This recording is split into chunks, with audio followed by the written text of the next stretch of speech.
after heats. There was no semi-final Commonwealth Games, so she went straight from heats to, there was no transitional race between them. And of course, more Hungarian interest in lane number 5 as well in this one. Now Lidiana Szilágyi, the silver medalist from 2 years ago, where she finished only 1/100th of a second behind Franziska Henke. Plenty of interest for Alice Thomas, you might imagine. There's Liliana for Hungary. Chimrova will be in 6th, and we can't discount her either. She's done a 2:07.5 this year. And also won a silver medal yesterday in the 100-meter event, so expect her to be very fast.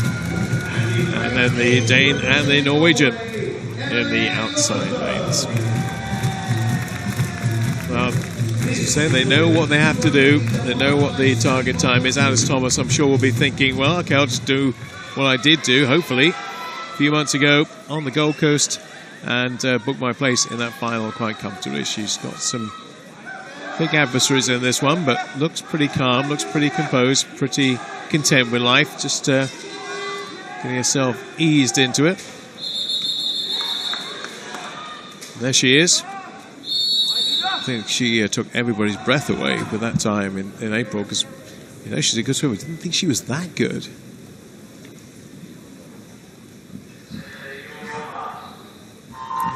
Second semi-final of the 200 meters butterfly for women, the Commonwealth Games winner in this event, Alice Thomas, going in lane number 4, but not after the best start. Polieri's got that. And that's Polieri swimming in lane number 3, finished 5th 2 years ago at the European Championships.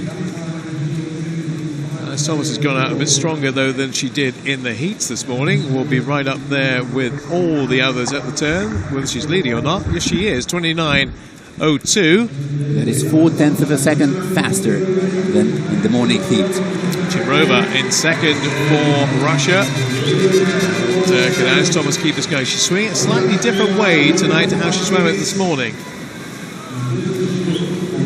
She looked really strong in the morning, especially on the second half of the distance. Oh, she's looking terrific at this point. Look at the gap between her and the rest, even at 100. The hard part of the race is still to come, of course. 1:00.90, just outside European record split by 0.2 of a second. And that is more than half a second off the pace of the morning heat. Well, can we see something spectacular here from Alice Thomas? She's given an awful lot over the first 125. Now, always, I think, visibly on the last 50 for 200, it looks like everybody's tiring because they're just feeling it. The lactate's building up, the arms are feeling heavy.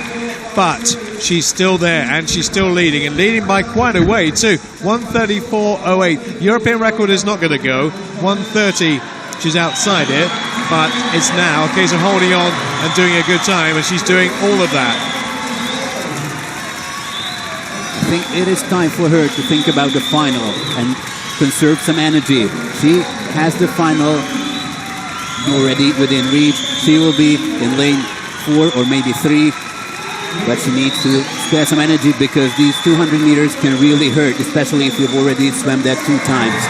Well, the crowd love it, and I think she'll love it too. 2:07.64 is her time, so she's gone a couple of tenths quicker than she did this morning, and that is sufficient to get her safely through. Chimrova in second, Szilágyi in third place, 4th Polieri, and looks like the Turk may just miss out on the final, but there's no doubting Alice Thomas has got the job done, and it looked to me, don't know about you, David, looked like she was on cruise control with a bit more to come tomorrow night. You know, these final 50 meters were really telling. If you could see her face, it was hurting. I mean, 200 fly, of course, it hurts in the final 50 meters, but probably she shouldn't be